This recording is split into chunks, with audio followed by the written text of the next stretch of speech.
Chapter 1. The midnight rendezvous. The hour was approaching midnight when the sharp, decisive knock echoed through the rooms of 221B Baker Street. I had been seated at my writing desk, penning down a summary of Holmes's most recent triumph concerning the forgery of Persian bank drafts, when the sound interrupted my thoughts. Holmes, reclining in his armchair by the hearth with his violin resting idly against his knee, glanced up. The fire cast shifting shadows across the walls, and the lamplight revealed a familiar gleam of anticipation in his pale, hawk-like eyes. "Ah," he said softly, "a visitor with urgency." The rhythm of the knock suggests a man trained in protocol, though the hesitation reveals discomfort. Before I could offer a reply, Mrs. Hudson appeared at the door, looking slightly put out at the hour but ever composed. "A gentleman from Scotland, sir," she announced. "Inspector Sutherland, I believe," he said. "Show him in at once, Mrs. Hudson," Holmes said, rising and adjusting his dressing gown with the care of a man preparing for the theater. The gentleman who entered had the unmistakable bearing of a man accustomed to command. He was tall, perhaps just over 6 feet, and well built, though not heavily so. His features were angular, with deep-set eyes, and his thick, dark hair had been pushed back hastily, as if he had traveled a great distance without pause. The trace of travel dust still clung to his coat cuffs. Despite his fatigue, his bearing was composed. "My name is Inspector Alistair Sutherland, of Edinburgh City Police," he began in a clipped accent, nodding once in greeting. "I apologize for the late hour, but I was instructed that if ever a case defied reason, I should find Mr. Sherlock Holmes."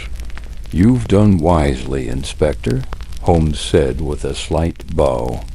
"Do take a seat. The hour is immaterial when weighed against the urgency of truth." Sutherland sat stiffly on the edge of the settee, removing his gloves with slow deliberation. I noticed that though he presented a calm exterior, his eyes betrayed something more unease, perhaps even fear. "Mr. Holmes," he began, "last night, on Prince's Street in Edinburgh, a peculiar and deeply troubling incident occurred, one that I believe has implications beyond a simple assault." Holmes gestured for him to continue, and I moved to sit beside my friend, notebook in hand. "At precisely midnight," the inspector continued, "a well-known junior diplomat by the name of Philip Gordon was seen walking alone near Waverley Station. According to 2 witnesses, he was approached by a cloaked figure. No words were exchanged that could be heard. The figure handed him a small case, this one. He produced a finely crafted copper and brass box, no larger than a cigarette tin, and set it carefully on the table. The exchange lasted less than 2 minutes, Sutherland said. The figure then turned and vanished into the night. Not 10 minutes later, Gordon collapsed on the pavement. When a constable arrived, the young man was pale, sweating, and unable to speak. A local physician noted a small puncture wound on his neck, a dart star-shaped, possibly laced with a fast-acting nerve agent. Holmes leaned forward and examined the box without touching it. "This was all that was found on him?" Sutherland nodded. "Yes. He's regained speech since and insists he cannot part with it. Claims it was entrusted to him in confidence, and that revealing its contents would place many lives at risk." Holmes steepled his fingers. "A curious paradox, is it not, Watson? A silent handoff, a public poisoning, and a victim who refuses to reveal what might well be the motive. "I take it you have not opened the box?" I asked. "No," said the inspector. "Its construction is peculiar. A false lock, possibly a cipher." Holmes's eyes gleamed. "And you suspect political involvement?" "More than suspect," said Sutherland. "Gordon is a protege of Lord Marbury himself, an envoy between the Crown and the Edinburgh circle of diplomats. That group is known for its secrecy. Whatever was passed to him, it is no trinket." Holmes nodded slowly. "We must see Mr. Gordon at once. Is he still in Edinburgh?" "I took the liberty of having him moved to a private lodging on the High Street under watch. He agreed to meet you." Holmes turned to me, the firelight dancing in his eyes. "Watson, we ride north." By morning we were aboard the first express to Edinburgh, crossing the mist-veiled fens of northern England and into the granite sprawl of Scotland's capital. Holmes sat in intense concentration for much of the journey, his long fingers drumming lightly against the seat rail. "I find the method of assault the most telling," he remarked at last. "A dart poisoned, no doubt exotic suggests premeditation, and perhaps theatricality. It is not the tool of a common assassin, but one who wishes to deliver a message." I nodded. "And the box?" "It is the key," Holmes murmured. "But to what? A code, a pledge, or a threat wrapped in loyalty?" The city of Edinburgh was cloaked in gray upon our arrival, the sky hanging low and the air damp with sea mist. Prince's Street was its usual blend of commerce and elegance, but Holmes's gaze lingered on every shadowed alley and half-watched. Shopfront Inspector Sutherland met us at the station and took us directly to the lodgings of Mr. Gordon, who resided in a flat above a quiet printmaker's shop near the Royal Mile Dot. We were shown into a modest sitting room where Gordon, a pale young man with sandy hair and fine features, reclined beneath a thick blanket. His hands trembled slightly, though his voice was calm when he greeted Holmes. "You are the detective they spoke of?" he asked, glancing from Holmes to me. "I am," Holmes said gently. "And this is my colleague, Dr. Watson. We come not to pressure you, Mr. Gordon, but to understand what you carry and why someone sought your silence with poison." Gordon gave a wan smile. "I have not opened the case, Mr. Holmes. I was told it would arrive. I didn't expect it to come so soon or with such danger. It belonged to Lord Ewan Moresby, recently deceased. He served the Edinburgh Circle for over 30 years, and he entrusted you with this item?" Gordon hesitated, then nodded. "Yes, it was passed to me by a courier. I recognized the ring on the courier's hand, the Circle's emblem. It meant the pact was to be honored." Holmes's eyes narrowed. "A pact?" Gordon leaned closer. "There is an alliance, Mr. Holmes, unofficial, unwritten, and held only by honor. A silent pact forged decades ago between certain Scottish lords and senior envoys in London.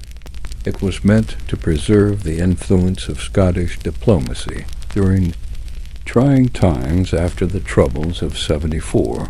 The ring and this box," he pointed, "represent that alliance. If the ring is revealed, the pact is known to be in danger." Holmes opened the box with deft care, using a small instrument from his pocket to trigger a hidden spring. Inside, resting on a velvet lining, lay a single gold ring embossed with the letters P.S., and beneath it a folded sheet of fine vellum, crested in red wax. He read it aloud. "To the bearer of this ring, you are charged with safeguarding the pact.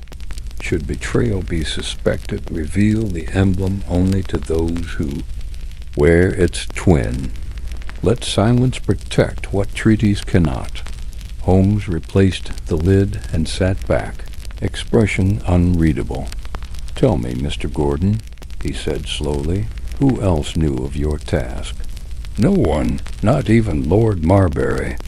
And yet someone knew enough to intercept you. That suggests the breach lies within the circle itself." Gordon's face paled further. Holmes turned to Sutherland. "We must convene the circle. Invite them quietly under the pretense of mourning Lord Moresby. Let the ring be shown. The guilty party will betray themselves. But will they come?" Gordon asked. "They must," Holmes said, rising. "For in a pact built on silence, guilt often speaks the loudest."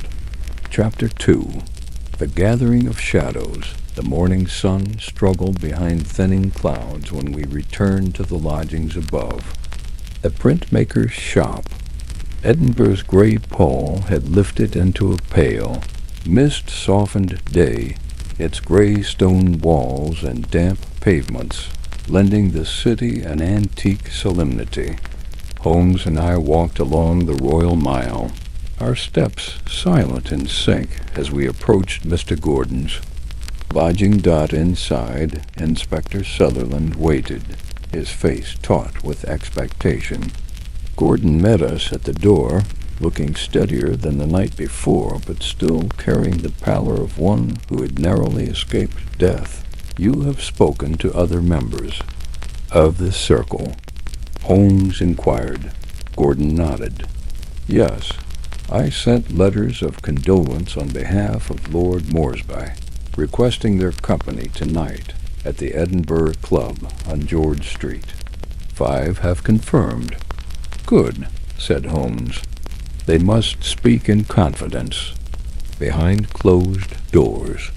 The ring will surface, and their reactions will reveal more than their words." Holmes paused by the mantelpiece, studying the curled ribbon of wax from the letter he had folded inside Gordon's case. A wax seal of rare design spiral, layered. Uncommon in Scotland, likely chosen for its solemnity. He touched it thoughtfully. "Every detail here is deliberate." Sutherland cleared his throat. "Gentlemen, shall I arrange transport?" "Yes," Holmes said. "Remain with Mr. Gordon. I shall fetch a cab for Watson and myself. The meeting begins at 7. That afternoon I spent hours accompanying Gordon under Inspector Sutherland's supervision, helping him rest and regain strength. The young man was gracious despite his ordeal, undoubtedly shaken but determined. His only fear opening the box prematurely or falling into another trap. Holmes delayed only briefly before returning, a cloak draped over his shoulders, lens in hand. "We ride soon, Watson. Meanwhile, note the faint tremor in his pulse sphere does not fade quickly. The mind retains the echo." The Edinburgh Club at George Street was an elegant old establishment, oak-paneled, with portraits of statesmen and envoys long since gone. A discreet room had been reserved, soft lamplight, curtains drawn, a circular table at its center. Chairs were arranged around precise and foreboding dot by 7 o'clock. 5 gentlemen were present in dark attire, faces polite but eyes wary. Lord Marbury, a tall, elderly peer with a commanding presence. His hands trembled slightly as he sat. Sir Frederick Calder, a solicitor, scholar sharp-featured and precise. Mr. Edwin Bailey, a younger diplomat, nervous and fidgeting. Councillor MacLeod, a councillor from Edinburgh's town council, pragmatic and proud. Mr. Duncan Blair, an archivist who had catalogued Lord Moresby's papers, reserved, quiet. Holmes greeted them in turn with cordial courtesy before addressing the small assembly. Gentlemen, I thank you for attending. You may know Mr. Philip Gordon, entrusted last night with this box belonging to Lord Ewan Moresby of your circle. He collapsed shortly after receiving it. It is for you to decide now if there is cause for concern. He nodded to Gordon, who, with steady fingers, opened the case. All eyes leaned forward as the ring emerged, gold burning softly in lamplight. Holmes carefully lifted it and laid it upon a small cushion at the table center. The insignia of P symbolizes this pact. Does this ring speak to any of you personally? Marbury's face turned pale. Sir Calder stiffened. Bailey swallowed. Audibly, MacLeod looked away. Blair did not flinch. Holmes continued. Shall we hear from you now, or wait until each man carries it in his hand, alone with his conscience? One by one they spoke. Their responses were guarded dots. Sir Calder cleared his throat. The ring? Yes, I recall seeing it years ago at a gathering in London. It was used not lightly, to invoke ancient obligations. MacLeod nodded. I was present at that gathering as well. It was pledged there once, a dire pledge against betrayal. Bailey said quietly, voice unsteady, I never wore it. Blair's gaze flicked to Gordon. I handled Lord Moresby's archive. This ring was stored in his strongbox. Then Marbury spoke, voice broken. I accepted the ring once long ago, but I never wore it after unspeakable events in our delegations. Breach. I thought it lost. Holmes raised a finger. Sir, if an alliance is betrayed, one must expect certain consequences. Mr. Gordon, why haven't you shown the letter? Gordon looked away. I was told to open it only when the time was uncertain, and now it is uncertain. Holmes nodded. We shall open it tonight in this room with full attendance. If the contents reveal treason, if the pact is dishonored, then you who remain may not escape scot-free. The tension in the room thickened as the letter was unsealed. It was read slowly. The wax emblem sputtered faintly, revealing brittle parchment. Its language was cautious, terse, but unmistakable. The pact stands, on trust broken by intent. In the shadow of betrayal, turn to the second keeper. My life and honor rest on his loyalty. At the word second keeper, all eyes shifted suddenly to Gordon. Holmes sat back silently. Several men looked away. One man's hand shook. Marbury whispered, Second keeper? I know, Holmes interrupted. The letter implies someone else was meant to take custody if the first keeper or bearer fell, and that someone remains within this room. A low silence fell. Then Bailey spoke, voice trembling. I know something.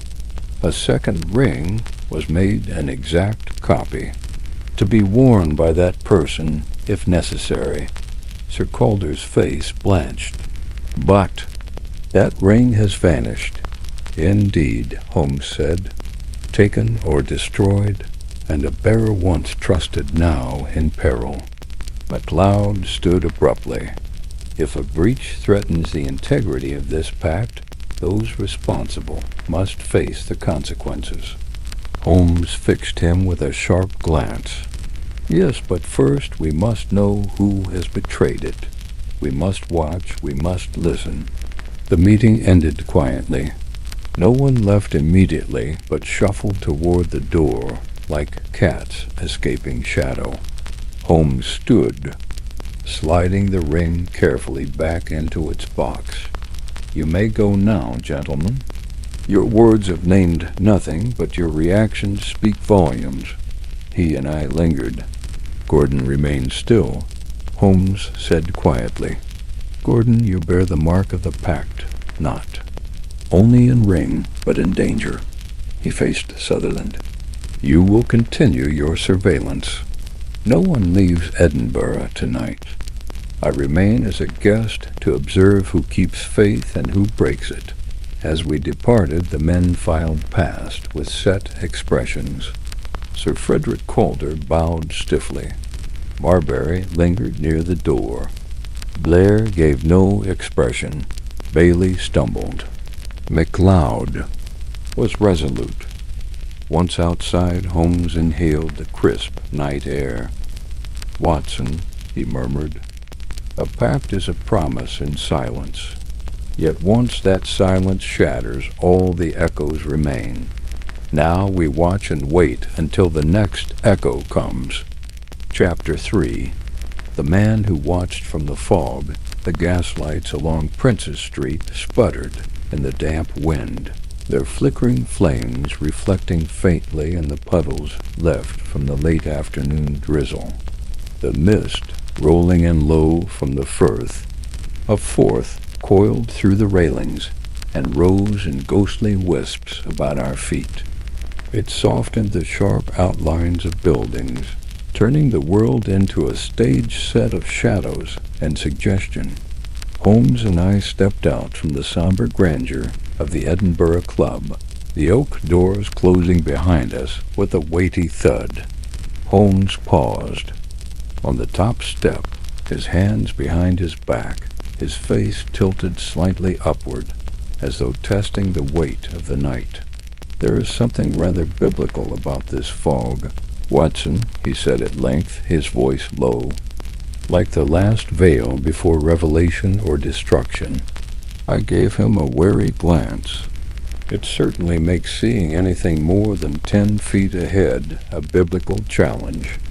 Holmes gave a brief, humorless smile.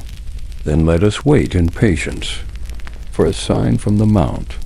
He descended the steps, his boots striking with crisp finality on the stone. Rather than hailing a cab or heading back to our lodgings, Holmes turned instead toward a tobacconist's shop across the road, long since shuttered for the evening, and took up a post in the shadow of its awning. "We are not finished for the night," he said, gesturing for me to join him. "No, the theater has only begun its second act." We waited in silence. The night deepened, growing heavier with each passing minute. The street beyond was nearly deserted now, the last of the evening foot traffic having melted away into carriages or warm drawing rooms. Across the road, the Edinburgh Club stood resolute, its windows glowing faintly like tired sentinels behind gauzy curtains at precisely 11. The door swung open, and the first of the gentlemen emerged. Sir Frederick Calder, former Home Secretary, his gray mustache twitching as he adjusted his scarf. He glanced once left, once right, and then descended the steps with the poise of a man accustomed to dangerous decisions. A closed carriage awaited at the curb. Without hesitation, he stepped inside, and the horses clattered away. Holmes didn't move. He fears reprisal, but not yet exposure. That carriage route will loop round twice before heading home, Mark. My words, he'll ensure he isn't followed. 10 minutes later, Councillor Malcolm MacLeod stepped out. The tall Scotsman had removed his club sash, and his jaw was tight. He ignored the chill, walking briskly westward on foot, a man carrying the weight of too many promises, Holmes observed. Political men rarely panic, but they do miscalculate. But Holmes's eyes sharpened like a hawk's the moment the next figure emerged. Duncan Blair, the club's reclusive archivist, hesitated on the threshold, stepping beneath the eaves, and peering into the fog. He tugged his collar higher, then moved quickly, not toward the carriage lane but eastward, slipping into a narrow alley that ran beside the gardens. Holmes's fingers tightened slightly on my arm. "Now, Watson." We trailed him in silence, our footsteps careful on the cobbled stones. The alley's walls rose tall and featureless, their damp surfaces reflecting the dull orange glow of distant gas lamps. The mist grew thicker here, muffling sound and sight, alike lending the chase an eerie, almost dreamlike quality. Blair was unaware of us, or at least made no sign of it. He moved with confident swiftness, not furtive but deliberate, like a man who had done this many times before. Eventually, the alley turned sharply and opened into a secluded path that wound its way through Princess Street gardens. The statues and benches were wreathed in fog, their outlines blurred and haunting. A wrought iron gate stood at the far end of the path, tall, ornate, and UNLIT. Blair approached it without hesitation, produced a small key from his coat, and unlocked it. He slipped inside, leaving the gate to swing quietly shut behind him. Holmes and I reached the hedgerow, just in time to crouch behind it, concealed by the dense branches. The space beyond the gate was a private courtyard, hemmed in on three sides by ivy-covered stone walls, and on the fourth by the back entrance of a narrow Georgian townhouse. A small lantern flickered weakly beside the door, casting a cone of amber light across the cobblestones. Blair stood beneath it for several seconds, adjusting his cuffs and glancing once back toward the gate, though not, I think, in suspicion. He simply seemed to be waiting. And then the rear door creaked open. A second man emerged. Holmes stiffened beside me, and I leaned forward, trying to make out the figure. He was taller than Blair, wrapped in a long, dark cloak with a wide-brimmed hat pulled low over his face. Only a pale, gloved hand emerged from the cloak, reaching silently toward Blair. No words were spoken. Blair removed a small envelope from his coat and passed it to the man. The exchange was solemn, ritualistic, even. The cloaked figure nodded once, then turned and vanished around the far wall of the courtyard, slipping into the fog like a phantom. Blair lingered another moment, his shoulders slightly hunched. Then, as if nothing had transpired, he opened the rear door and vanished inside. Holmes waited until the courtyard was still. Then, without a word, he stood, brushing the leaves from his knees and gesturing for me to follow. "What did you observe?" he asked as we crept back toward the main street. "The man was no stranger to Blair," I said. "The exchange was practiced." "Indeed, and the envelope just large enough to hold documents or perhaps a key." He frowned deeply. "That man wasn't a club member. His presence was unauthorized and unrecorded, but not uninvited." "You think Blair's part of something larger?" "I think Blair is the courier," Holmes said darkly. "And couriers serve only those with secrets. Too dangerous to send by post." We returned to Gordon's modest lodgings near 2 o'clock, exhausted but alert. The fire had burned low in the grate, and a sheen of ash dusted the hearth. Young Philip Gordon sat hunched in a chair, half dozing, but roused himself at our entrance. Beside him, Inspector Sutherland was reviewing papers with a wearied expression. "You're back," Gordon said. "Did you find anything?" Holmes shrugged off his coat and sank into the chair opposite. A shadow in the fog, and a message passed in silence. "Your Mr. Blair is more entangled than he pretends." Gordon's brow furrowed. "Then there is a pact still active?" "I would say it never disbanded," Holmes replied. "It merely changed the shape of its meetings." Sutherland leaned forward, tapping ash from his pipe. "That still leaves motive."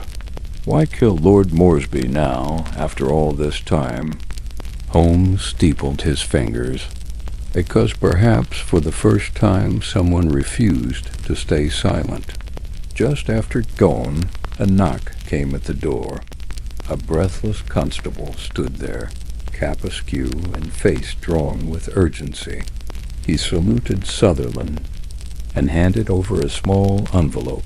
Sir Watchman on Thistle Street found a man unconscious behind the smithy. No ID, no wounds. But this was found in his coat. Sutherland opened the note and frowned. He passed it to Holmes. I leaned in and read.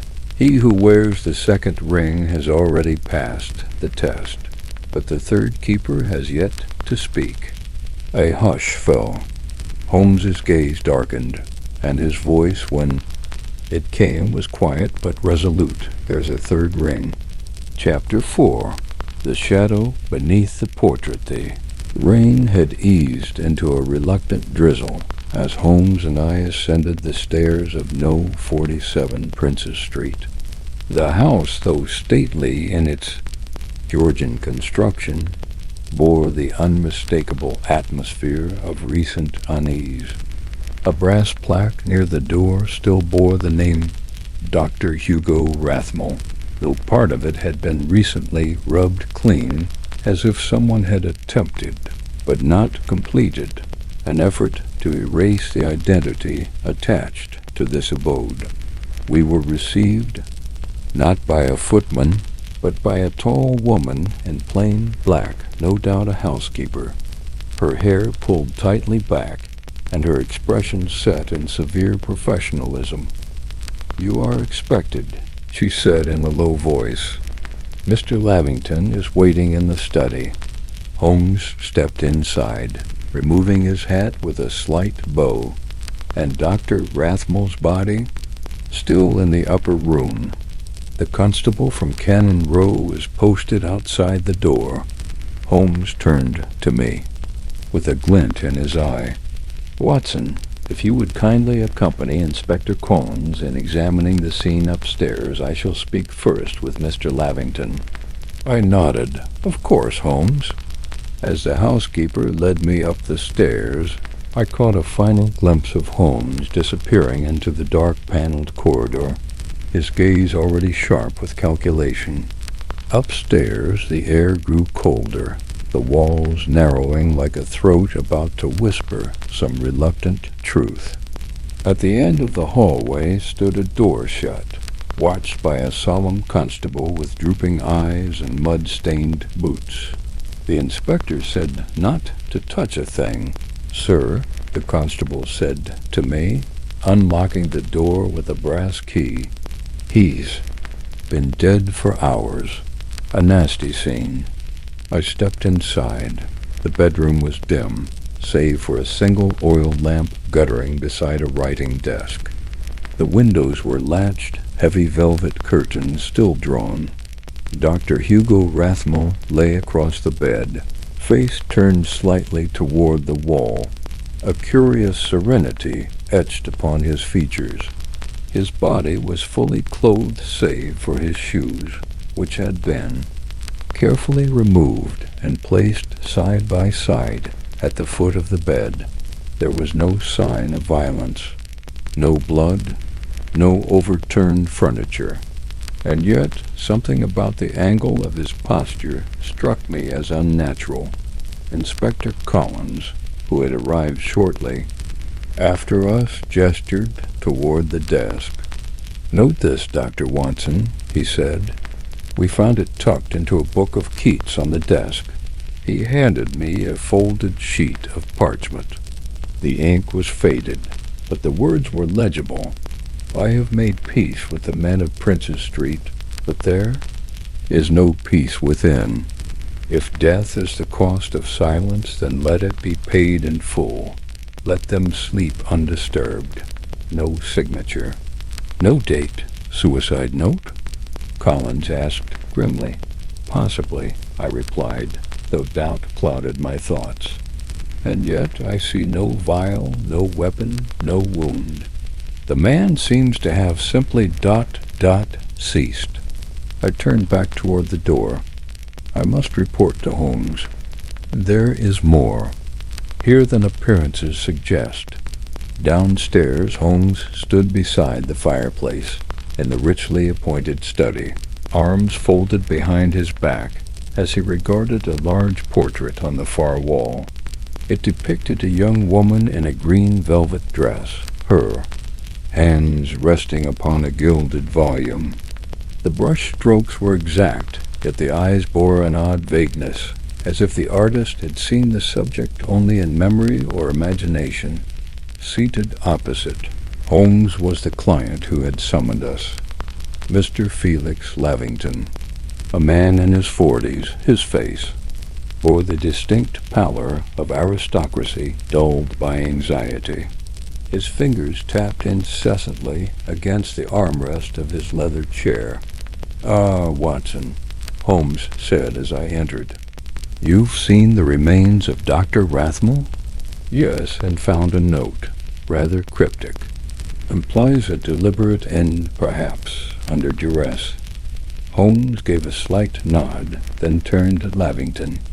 "Mr. Lavington, if you please, what precisely was your relationship with the late Dr. Rathmell?"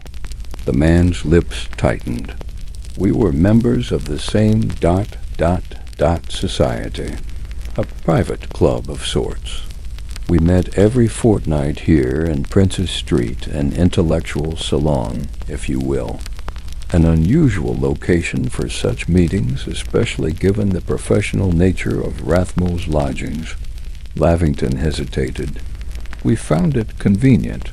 The house has private entrances and a certain discretion. You understand, of course, some of our members are of a stature that invites curiosity." Holmes's eyes glittered. "Indeed. And this salon, how many members comprise it?" 6, originally. One passed away last spring. With Rathmell gone, we are 4. "Names?" Lavington flinched. "Must I?" Holmes did not move. "If you wish this case investigated discreetly and effectively, Mr. Lavington, then yes." Lavington sighed, then recited names like a man confessing sins. Sir Gideon Markwell, the jurist. Lady Margaret Strathclyde, widowed heiress. Professor Elijah Bram, mathematician at King's. And myself. Holmes raised an eyebrow. An eclectic mix. "What precisely did this salon discuss?" "We called it the Palladian Circle," Lavington murmured. "Our object was debate ethical philosophy, natural law, questions of jurisprudence, and human will. No rituals. No oaths, but ... secrets, yes." "Secrets?" Lavington poured himself a brandy, his hand shaking slightly. "Once, 3 years ago, there was a vote. A proposal was brought before the circle. It was ... controversial." "In what way?" He hesitated. "A guest speaker, an Austrian doctor, presented findings regarding the potential of certain ... eugenic principles. Rathmell opposed the idea vehemently. There was a row. Things were said that perhaps ought never have left that room. And yet they did," Holmes said coldly. Lavington said nothing. Holmes stepped closer to the fireplace, his gaze now fixed once again upon the woman in the painting. "Tell me, Mr. Lavington, who is she?" Lavington looked up. "That is Evelina Rathmell, Hugo's wife. She died 7 years ago, tuberculosis." Holmes's voice was quiet, yet her presence remains. "And her eyes ... they do not meet ours." Lavington blinked. "I'm not sure what you mean. Only that in this house, silence is a performance well rehearsed. But it is also a performance that cannot last forever." As we departed into the cold evening, I turned to Holmes. "You suspect foul play?" "I suspect," he said, that Dr. Rathmell's death is the final act of a performance that began years ago. And like all good dramas, it hinges on a pact. A pact? Holmes's expression darkened. A silent one, among those who claim wisdom but act in shadows. Chapter 5. Lady in the Garden of Glass. The morning fog hung thick over the rooftops of London, casting Princes Street in a veil of spectral grey. Holmes had been silent for much of our cab ride to Kensington, his long fingers steepled beneath, his chin, eyes half closed, though I knew his mind was racing. We were bound for the residence of Lady Margaret, Strathclyde, one of the surviving members of the so-called Palladian Circle. She fascinates me. Watson, Holmes muttered at last, almost to himself. A widow of wealth and influence, yet one who chooses to consort with doctors, philosophers, and jurists in secret circles. It begs the question, what is her motive? To exercise intellect, perhaps, I offered. Some women of position grow weary of society's trivialities. Holmes smiled faintly. Perhaps, but I suspect Lady Margaret's ambitions reach beyond idle salons and abstract debate. We arrived before a narrow townhouse fronted by ivy-covered stone. A discreet brass knocker shaped like a weeping angel rested against the weathered door. Before Holmes could raise his hand, the door opened. A maid in gray appeared. "You are expected," she said. Expected. The word clung uneasily to the air as we followed her through a long corridor, lined with antique mirrors and oil paintings. Finally, she gestured toward a glass conservatory at the rear of the house. "My lady is within." Lady Margaret Strathclyde stood among hothouse ferns, gloved hands tending the fragile stalks of a pale orchid. She was tall and graceful, wrapped in a dark green gown trimmed with sable, her auburn hair drawn into a coronet of braids.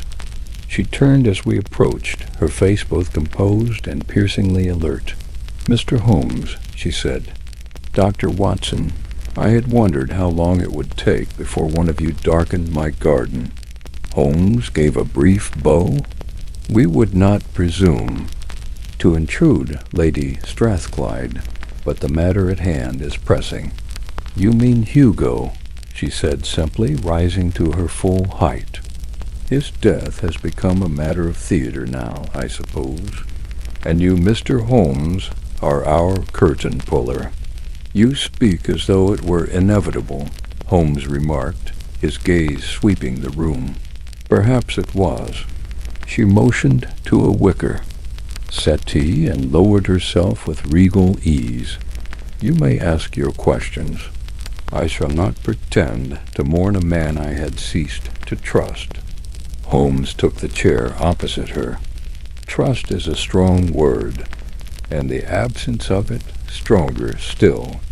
Tell me what transpired between you and Dr. Rathmell in recent months." She met his gaze coolly. He changed, subtly but unmistakably.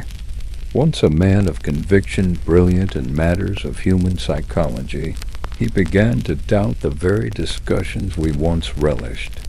He refused to speak freely in our meetings, and then he began sending letters. "Letters?" I asked. "To each of us, unsettling things. References to past debates, warnings, accusations even. He suggested that something we had discussed years ago was about to resurface, and that we would all be implicated." Holmes leaned forward slightly. "Can you recall the specifics of this past discussion?" Her eyes narrowed. "It was during the summer of '89. A guest doctor, Ernst Delbruck, lectured on deterministic theory and its relation to criminal pathology. The notion that some men are born with a compulsion to harm. Rathmell disagreed violently. He believed environment, not heredity, shaped behavior. The meeting ended in disarray. And what became of Delbruck? He returned to Vienna, and to my knowledge he never published his findings. Holmes was silent for a moment. Then, did you ever hear from him again? She shook her head. No. Holmes stood and wandered to a marble pedestal, upon which sat a cracked porcelain music box. He lifted the lid. A soft, dissonant lullaby issued forth half melody, half wail. Holmes shut it quickly. A peculiar piece, he said. It belonged to Evelina Rathmell, Lady Margaret said without emotion. He gave it to me after her death. Claimed it reminded him of her. Holmes's eyes lit faintly. So their marriage was not without confidences? Confidences, perhaps, but also concealments. Evelina was brilliant, fragile, and deeply suspicious of Hugo's companions. She did not approve of the circle, or of me. Did she suspect something untoward? Lady Margaret hesitated for the first time. I believe she feared that Hugo was being used, that our debates were not just intellectual exercise, but rehearsal. Rehearsal for what? I asked. She looked away. That, Dr. Watson, I never discovered. Only that Evelina kept diaries hidden. Perhaps. She mentioned them once, cryptically, before her final illness. Holmes turned sharply. Diaries? Where? I don't know. But if they still exist, they would not be here. Hugo kept everything of hers locked away, her letters, her sketches, even the final portrait he commissioned of her. Holmes nodded slowly. Then I must see that portrait. It hangs in his old study, she said, at Princess Street. He never removed it? Holmes asked, mildly surprised. Lady Margaret's gaze turned distant. No, not even after she died. In fact, I believe he spoke to it, as though she were still alive.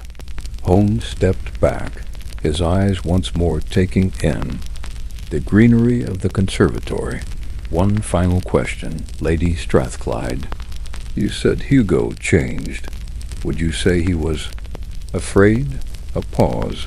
Yes, she said quietly, terribly.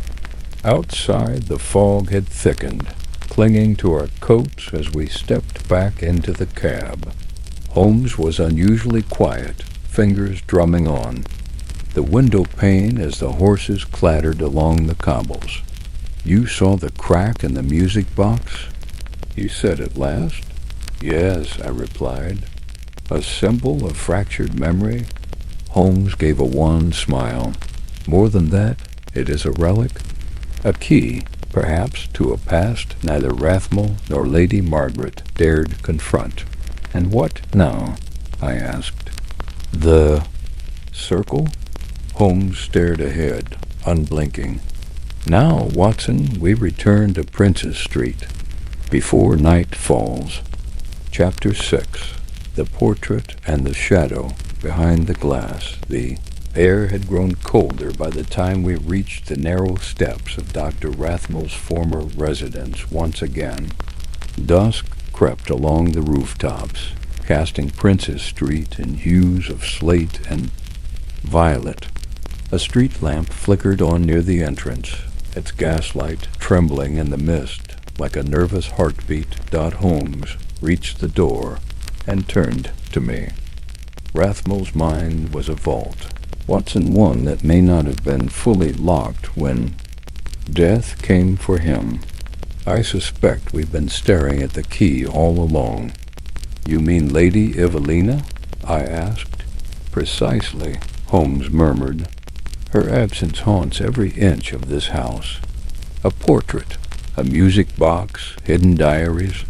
And now we must ask what secrets the late Mrs. Rathmell knew that others might have killed to suppress. He produced the key given to him by Inspector Lestrade and unlocked the door. The house still bore the hush of abandonment, though a faint scent lingered: camphor, lavender, and something more brittle like old vellum. As we crossed the threshold, I noticed Holmes's posture subtly shift. He was alert, like a hound catching the edge of a scent.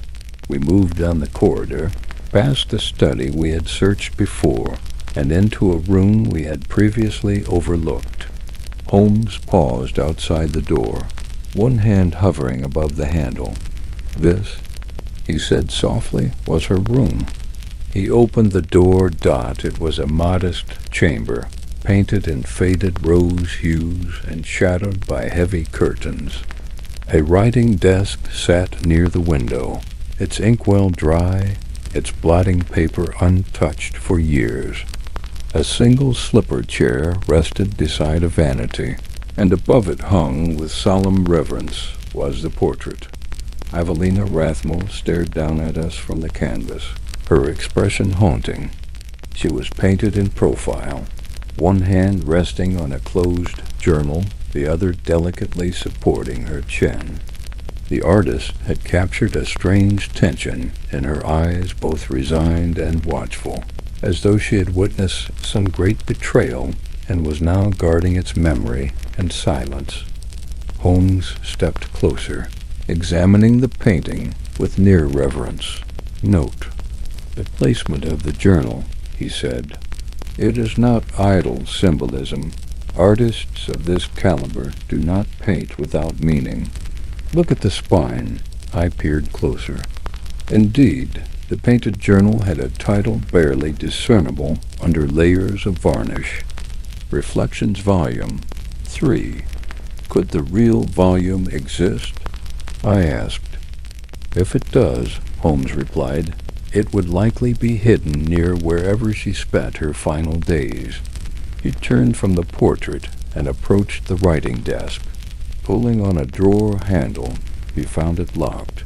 Without hesitation, Holmes retrieved a narrow tool from his inner coat pocket and began to work at the lock. It clicked open within seconds.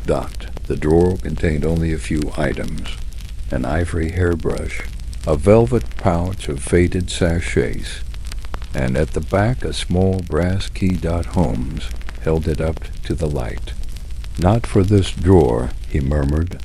"Too narrow. This is meant for something older, perhaps a case, a trunk, or a cabinet." We searched the room thoroughly, but it was not until Holmes knelt beside the baseboard, near the vanity, that he froze. "There," he said, "a tiny seam in the wainscoting, almost invisible to the casual observer." Holmes applied gentle pressure to the panel, and it gave way with a soft pop, revealing a hidden recess no larger than a bread box. Inside was a dark green leather diary. He opened it slowly. The first page read, "Evelina R. Reflections Volume 3. Kensington, 1889 to 1891. She wrote this after the Delbruck debates." I murmured. Holmes nodded. "Let us see if the past speaks." He flipped carefully through pages of handwritten text. The entries were lucid but increasingly agitated as they progressed. August 12th. The circle grows more fevered. Ernst's theory unsettled many, but none more than Hugo. He has begun to speak in half-sentences as though fearful of hearing his own thoughts aloud. He dreams of prisons and knives. October 3rd. Lady Margaret deflects. Always. There is something theatrical in her intellect-like. A dancer avoiding the center of the stage. I believe she knows more than she ever says. January 19th. I found Hugo burning letters in the hearth.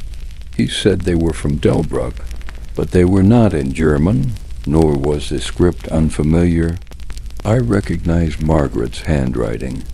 February 7. If I perish before this matter is resolved, let it be known. The circle was no simple forum. It was a rehearsal, and now I fear it has become an audition. Holmes looked up at me, eyes gleaming. You recall what Lady Margaret said, Watson? That Evelina feared their meetings were more than intellectual sport? Yes, rehearsal for something.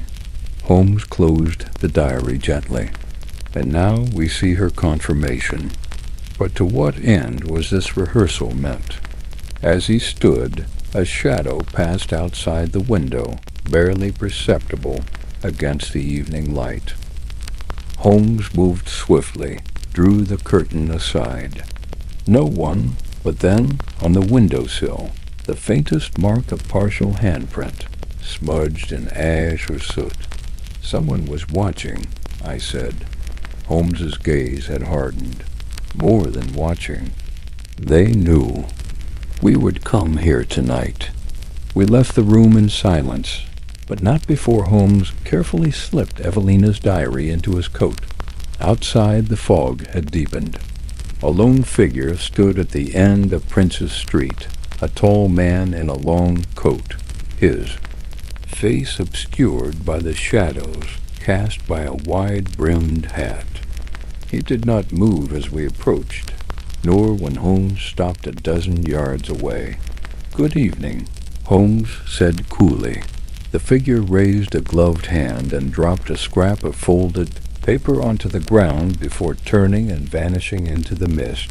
Holmes stooped and retrieved the note.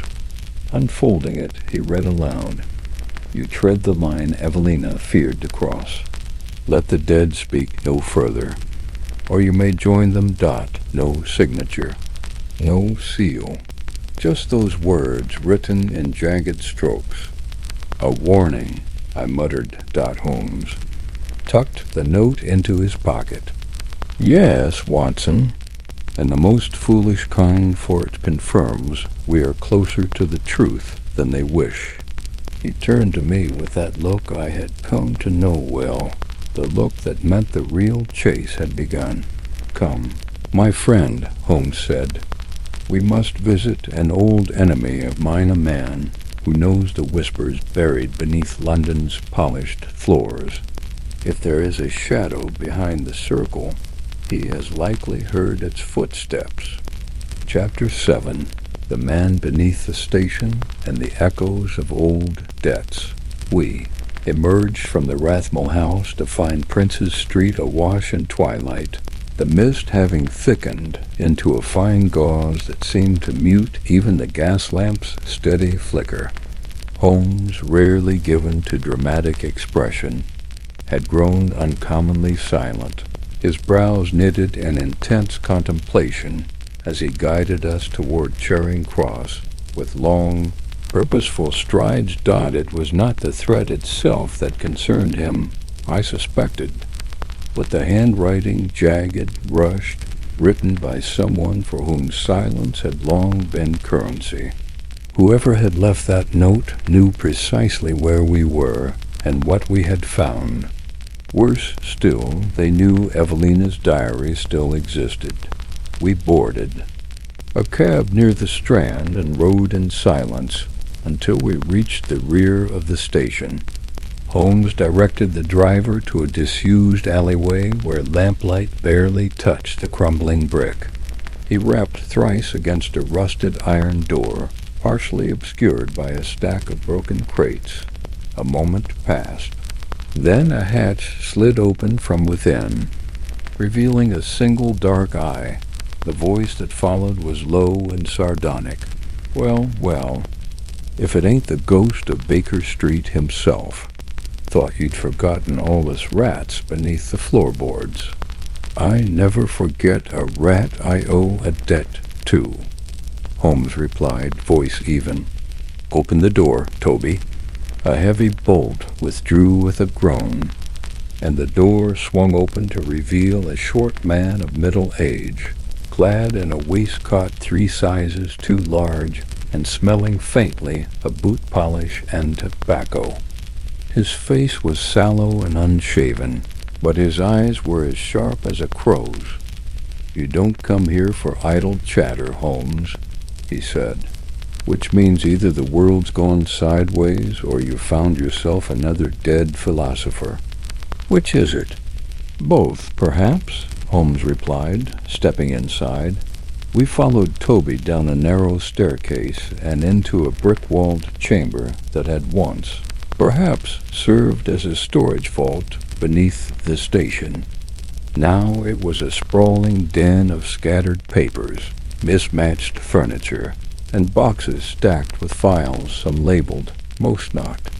A large coal stove hissed in the corner, warming the small room despite the chill outside.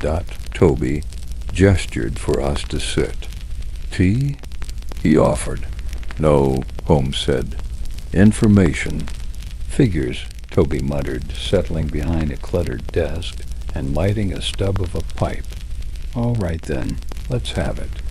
Holmes produced the folded note and laid it on the table. "You recognize the hand?"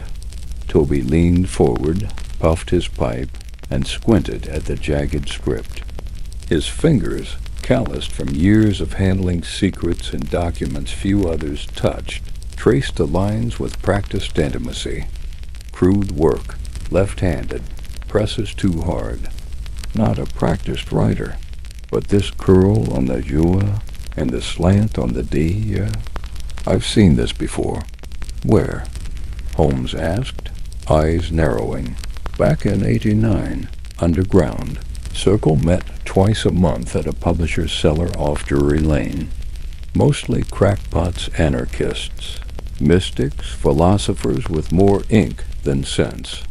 But there was one fellow kept quiet. Watched more than he spoke.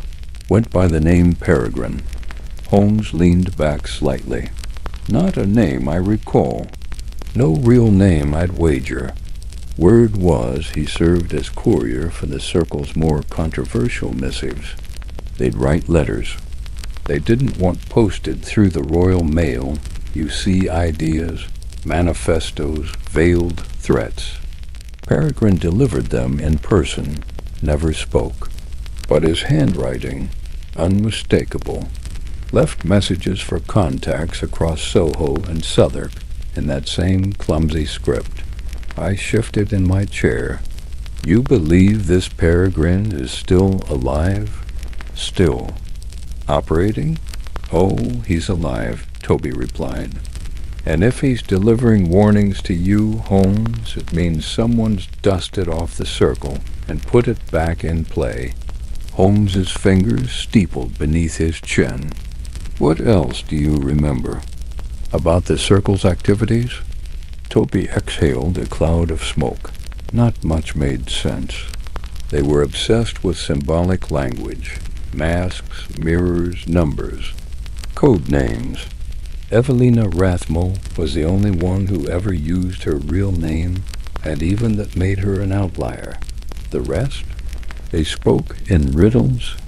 Some thought it was philosophical theater. Others thought it was something darker. Like what? I asked. Toby looked at me for a long moment, like rehearsal. That word again. Holmes and I exchanged a glance. Then Evelina was right, Holmes murmured. The Circle was not merely a forum. It was a blueprint. For what? I asked. Holmes turned back to Toby. If I wanted to find Peregrine, where would I begin? Toby scratched his chin. Rumor says he went underground literally. Lived somewhere along the disused railways beneath Clerkenwell. You'd need a guide to reach him, someone who knows the tunnels. Holmes stood. Then I'll need that guide by tomorrow night. I'll see what I can do, Toby replied. But Holmes, yes? Be careful. Men like Peregrine don't survive this long without spilling blood in the right places. We emerged once again into the foggy streets, the night pressing against the city like a shroud. Holmes lit a cigarette and stared up at the moon, which hung like a pale eye in the murky sky. "Do you believe Peregrine is our murderer?" I asked. Holmes shook his head. "No, Watson, but he knows who is. He delivered the threat to warn us away, not to silence us. That tells me one thing." "What's that?" "That the person truly responsible for Rathmell's death fears exposure, more than anything. Enough to awaken shadows that had long gone to ground." He tapped ash from the end of his cigarette. "And tomorrow," he said, "we step into the shadow's den." Chapter 8. The dust of forgotten tracks. The morning after our meeting with Toby was a gray, reluctant affair. A cold drizzle had settled over London like a sigh, beating on the iron railings of Baker Street and muting the clatter of hooves against the stone. Holmes stood at the window in his robe, arms folded, watching the world with a gaze that was distant but razor-sharp.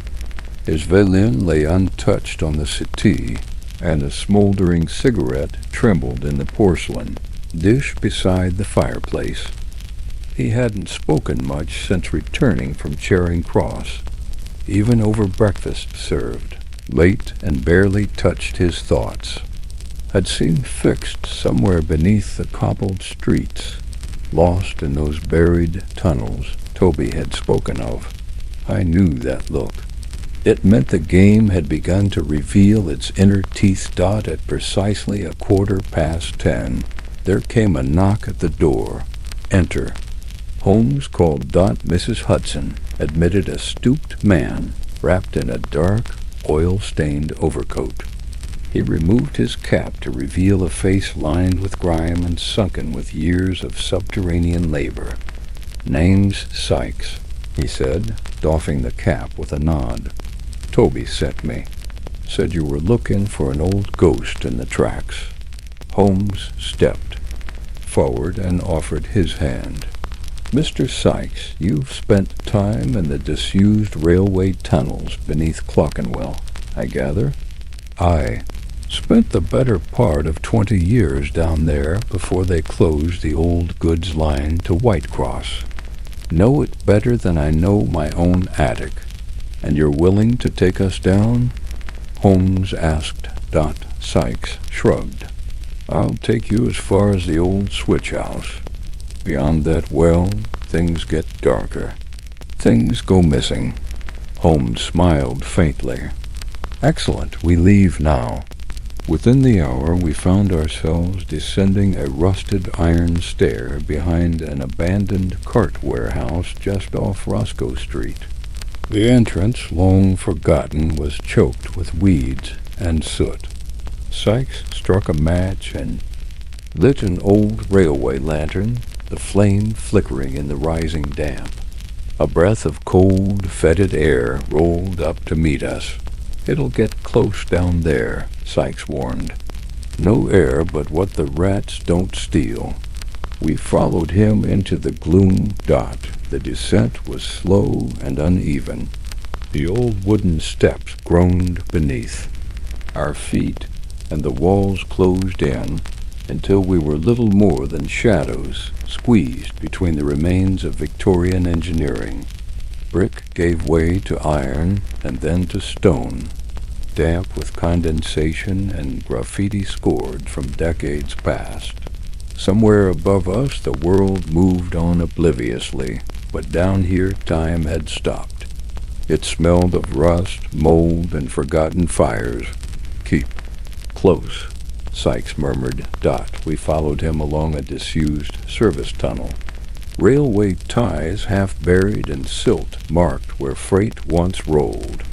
Here and there, old gas pipes snaked across the ceiling, their joints now swollen with corrosion. The silence was heavy, broken only by the soft shuffle of our boots and the occasional creak of timber. "How far now?" Holmes asked. "Just beyond this bend." There's an old switch house they used for maintenance crews. Nobody goes there anymore. Not since the accident. Accident? I asked. Sykes grunted. One of the maintenance men, years ago, fell down an access shaft. Broke his spine. They said he was drunk. Some say he saw something. Something he shouldn't have. We rounded the bend, and there it was, a squat brick structure with a corrugated roof, nearly swallowed by shadows. The door stood ajar, and rust had eaten half its hinges. Holmes gestured for silence. We approached carefully. Inside, the air was thick with dust. Tools lay scattered across benches, and old ledgers were stacked in the corner, their pages curled with mildew. Sykes held the lantern high, casting long shadows across the walls. Then Holmes stepped forward. There, scratched into the paint on the far wall, was a crude symbol. A circle intersected by 3 vertical slashes. Holmes exhaled slowly. The sign of the circle. Reckon this is where he stayed, Sykes said. Your man Peregrine. Holmes moved with sudden urgency. He examined the corners of the room, the floorboards, even beneath the broken workbench. Then he stopped at a loose flagstone. With a firm tug, he lifted it. Beneath it lay a narrow cavity. Within it a parcel, wrapped in waxed cloth and bound with twine. Holmes retrieved it with careful hands and laid it on the bench. He opened it slowly, revealing a bundle of papers, yellowed and brittle, but still legible. What is it? I asked. Letters, Holmes said, all unsigned. Some addressed to R, some to V. Others simply marked with dates. Descriptions of meetings, warnings, ideas. He picked up a page and read aloud. The pact must remain intact. We are all bound by it. Evelina speaks too openly. She forgets the cost. Remind her, if needed. P. Peregrine, I said softly. Holmes nodded. This proved she was right. The circle was not simply a debate society. They made a pact something worth silencing her for. Sykes shifted nervously. Best we don't linger. But Holmes continued to read. His eyes flicked rapidly across the next page, then froze. Without a word, he handed it to me. My eyes moved down the spidery script. Our suspects nothing, but the price we paid at the Prince's Street house cannot be erased. Let the world think it was fever, but we 3 know the truth. The man in the chair was never meant to leave alive. Good heavens, I murmured. What does that mean? Holmes's expression darkened. It means there was a death before Rathmell's. One covered up under the guise of illness. It took place in the very house we visited. A murder? Yes, and if this letter is to be believed, it was not only premeditated, it was part of the original pact, the foundation upon which the circle was built. The darkness in the tunnel seemed to press closer, as if the very stones bristled with the weight of memory. Holmes gathered the pages and wrapped them once more. We have enough for now, he said. Let us return. There is someone we must speak to, and they will not speak willingly. By the time we emerged from the tunnels, the drizzle had hardened into a sharp rain. Sykes bid us a gruff farewell, disappearing down a side alley with barely a nod. As we climbed into the cab. I turned to Holmes. Whom do you intend to confront? Holmes's voice was cold and steady.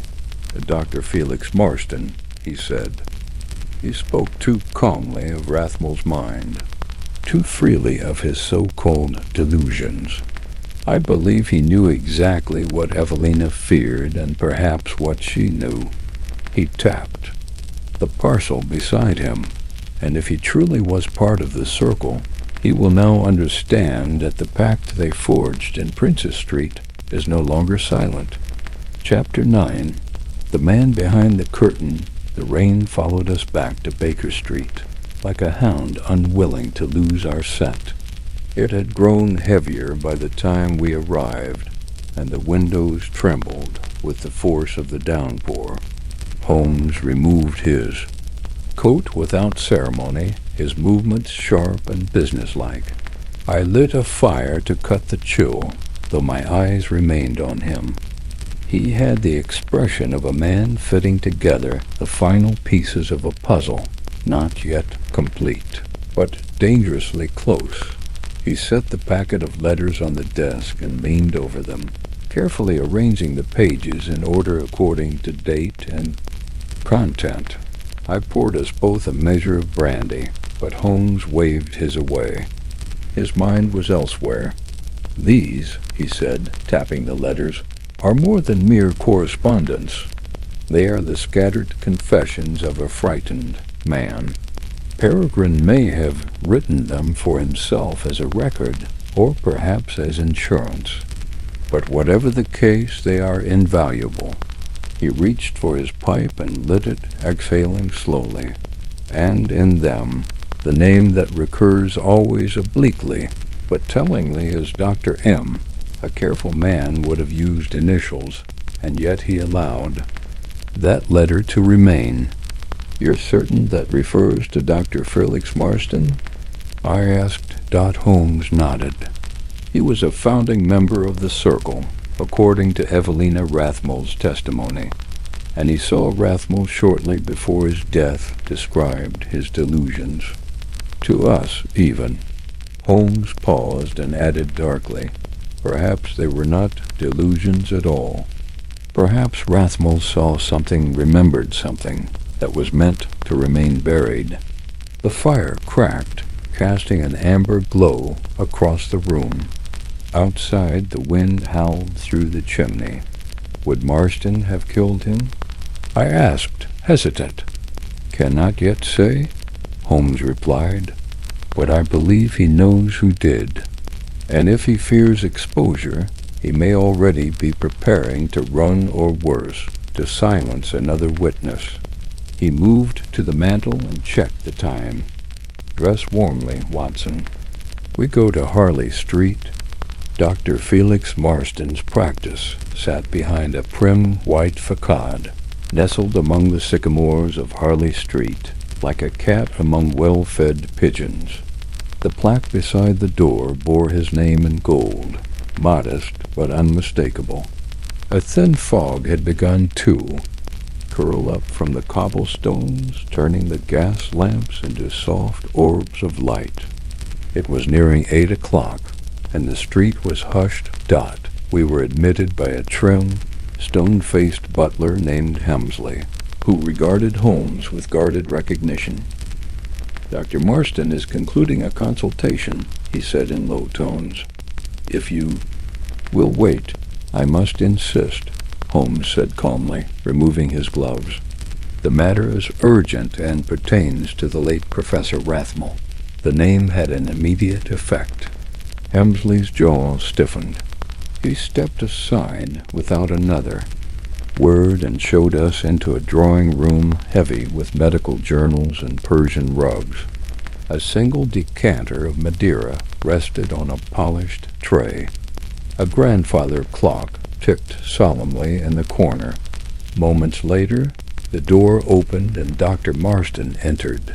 He was shorter than I remembered, though no less composed. His beard was perfectly trimmed, and his silver spectacles glinted as he approached. "Mr. Holmes, Dr. Watson, to what do I owe this unexpected visit?" Holmes motioned for him to sit. "We have a matter to discuss quietly and plainly. It concerns the Prince's Street Circle and its founding members." Marston blinked. "That was many years ago, a student group, nothing more." Holmes withdrew a single page from the bundle he had brought. He unfolded it and placed it on the table between them. Marston didn't look at it. "I advise you to read it," Holmes said softly. With great reluctance, the doctor leaned forward. As his eyes moved across the page, his complexion changed by degrees. The cool poise began to fracture. When he reached the final lines, his fingers trembled slightly. "Where did you get this?" "In a maintenance tunnel beneath Whitecross," Holmes said, "hidden beneath the floorboards of a long-forgotten switch-house. I believe Peregrine left them there before he disappeared." "I don't know anything about Peregrine's disappearance," Marston said, standing abruptly. "And I see no reason to dredge up decades-old ... musings. But you do know what the Circle did," Holmes pressed. "Not merely the philosophy debates or the manifestos. You were part of something darker, weren't you?" "I will not be interrogated in my own home," Marston snapped. "Then let us call it a conversation," Holmes replied smoothly. "Tell me about the man who died in Prince's Street before Rathmell." Marston's hands clenched at his sides. "There was no such man." Holmes nodded slowly, not breaking eye contact. "So Evelina was mistaken? Peregrine as well? Rathmell imagined it all?" "I don't know what you're trying to do," Marston muttered. "I'm trying to prevent another death," Holmes said, and his voice dropped to a near whisper. "Because someone has been watching Evelina Rathmell, following her, and if I am not very much mistaken, the same person who silenced her father is preparing to silence her." The doctor faltered. "I don't know who would do such a thing," he said, but the words were unconvincing. Holmes stepped closer. "But you know who might." A silence fell, heavy and strained. Finally, Marston sat again, pressing his fingers to his temples. "There were 5 of us," he said. "Rathmell, Peregrine, myself, ... and 2 others. Osbert Vale and Julian Stroud. We met weekly. It began as pure theory, ethical hypotheticals, moral exercises. But one night in that house on Prince's Street, the debate turned real." Holmes remained silent, letting him speak. "There was a man, a vagrant, or at least that's what Peregrine claimed. He said he'd invited him in to provoke the discussion. He thought we'd treat it like a game, examine the boundaries of law and obligation. But something happened. Vale pushed too far. The man collapsed. Whether it was a seizure, or poison, or sheer fright, I don't know. But he died, right there in the chair." "You covered it up," I said. Marston nodded, almost imperceptibly. "We made it look like fever. We buried the body in an unmarked grave. That was the price of silence. The Pact. But Peregrine was never the same. He wrote to us warning, begging us to atone. And then he vanished." "And now Rathmell is dead," Holmes said softly. Marston's voice cracked. "Rathmell wanted to go public. He believed Evelina should know the truth. He was preparing to write it all down. But I swear to you, Mr. Holmes, I had no hand in his death." Holmes studied him closely. "Then help me find who did." Marston met his gaze. "Stroud, Julian Stroud. If there's anyone left with the stomach for such darkness, it's him. He lives in Edinburgh now. Teaches philosophy under a different name. He changed it after Peregrine disappeared." "Where can I find him?" Holmes asked. Marston scribbled an address on a calling card and handed it over. Holmes pocketed it without a word and turned to leave Dot at the door. Marston spoke again, his voice low and heavy with old guilt. "We thought we were superior, enlightened, but in the end we were. Cowards with ink-stained fingers and too much wine." Holmes nodded, but didn't look back as we stepped into the night. The rain had stopped. The fog clung low, thick, and silver in the lamplight. Holmes walked briskly, his eyes forward. "You believe him?" I asked. "Mostly," Holmes replied. "But I believe more in what he fears. Stroud is our next piece, and I must know what game he played with death that night." He paused at the curb, hailing a cab. "Edinburgh awaits." Chapter 10. The Philosopher of North Castle Street, expanded to 1,500+ words. Dawn in Edinburgh carried with it the sullen chill of a city steeped in secrets. A gray mist clung to the rows of tenements like smoke from a forgotten hearth, and the iron railings along the street bore a sheen of dew, catching what little light broke through the low-lying clouds.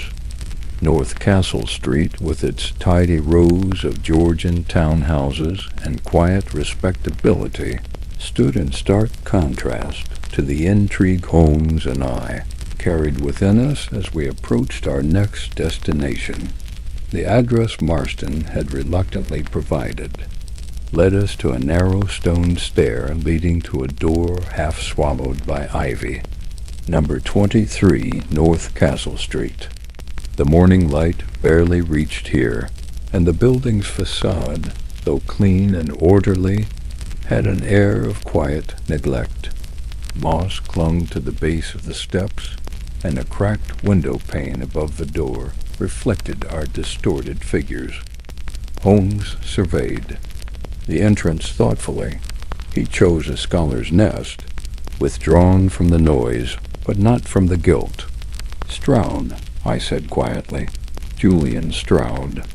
A man with a mind for philosophical precision, and it seems a gift for silence." Holmes gave a single rap on the knocker, measured, deliberate. We waited. The only sound was the distant creak of a milk cart and the mournful call of a raven perched atop a chimney pot. The door opened with unexpected swiftness. Standing before us was a tall, angular man in a modest brown tweed suit with silver threaded hair swept back from a high forehead. His expression was impassive, though his eyes, pale gray and piercing, flickered momentarily with recognition. "Mr. Holmes and Dr. Watson." His voice was soft, precise, like the turning of a page. "You've come early." "We do our best work before breakfast," Holmes replied, stepping over the threshold. "May we?" Stroud stepped aside. "Of course, though I suspect your visit is not strictly social." The interior of the townhouse was dimly lit, lined with shelves of books stacked 2 or 3 layers deep. The air smelled faintly of leather bindings, old paper, and pipe smoke.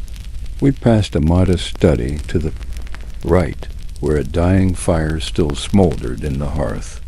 A large desk was cluttered with annotated manuscripts, Greek texts, and philosophical journals. The clutter was intellectual, not chaotic. Every object bore the mark of considered placement. Stroud gestured to 2 armchairs before the hearth. "Please, you'll find it warmer there." We seated ourselves as Holmes removed his gloves. "You were at the gathering the night before Rathmo collapsed." Stroud's mouth thinned. He moved to the mantelpiece, lifting a pipe from a silver tray, but not lighting it. "Yes, I was." "You sat across from him?" "I did." He looked down at the bowl of his pipe, as though searching for something lost in its ash. He was altered, agitated, not drunk, not entirely lucid either. There was a fervor in his speech I hadn't seen since our student days. "What did he speak of?" Holmes asked. "Of Evelina," Stroud said softly, finally raising his eyes. "Of unfinished legacies, of conscience clawing its way back into life." Holmes nodded slowly. "Did he mention anyone else? A visitor?" Stroud paused. "Yes, a stranger was present, brought in by Peregrine late in the evening. He sat in the shadows, said little. His presence was unnerving, as if he'd come, not to contribute, but to listen, to record." I asked, "Possibly," but he never asked a single question. Not once. Holmes glanced at me before producing the photograph we'd recovered from Rathmo's bureau. He unfolded it and handed it to Stroud. Evelina's eyes stared out from the delicate sepia portrait, calm and unreadable. Stroud studied the image with a gaze far longer than necessary. "She was more than the sum of our intellect," he murmured. "She was our conscience."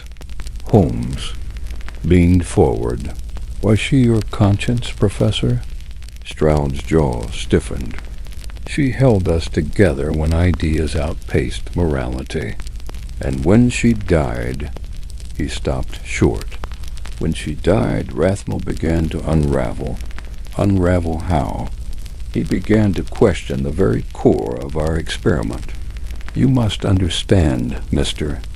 Holmes, we believed we could chart the moral compass of man as one charts the movement of planets. A dangerous belief." "Dangerous," Holmes echoed, "because it forgets that even the observer is not immune to gravity." Stroud said nothing. Holmes tapped a finger against the armrest.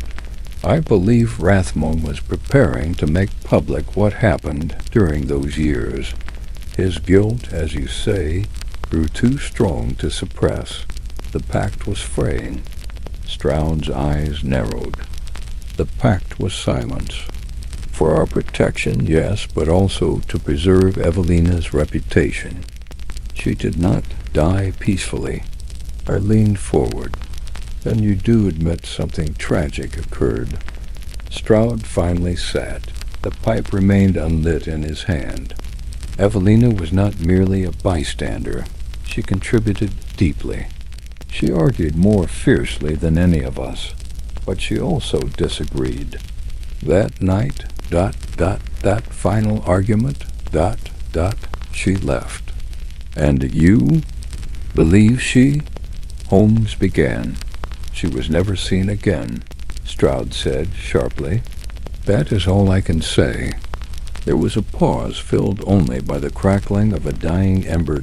Holmes reached into his coat once more and removed a folded scrap, the same parchment that Peregrine had hidden in his drawer, bearing only the phrase, "Truth must be paid for."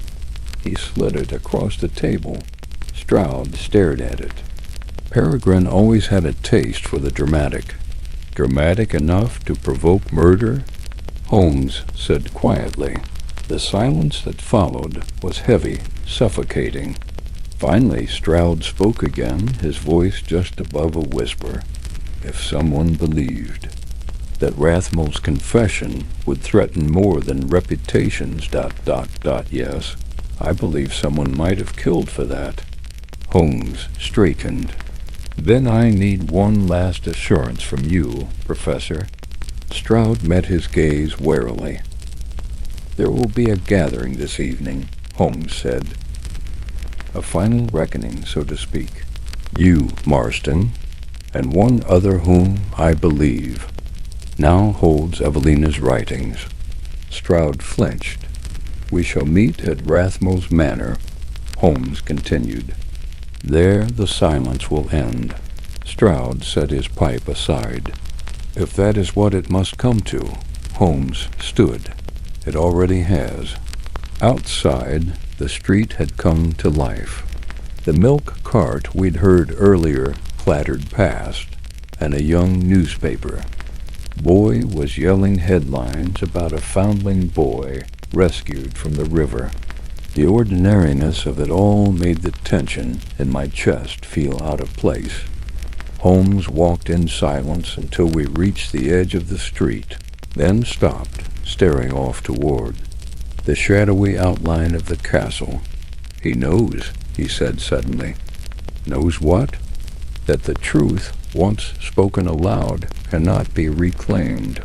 He fears it more than death, but less than living in its shadow." "And what of Evelina's writings?"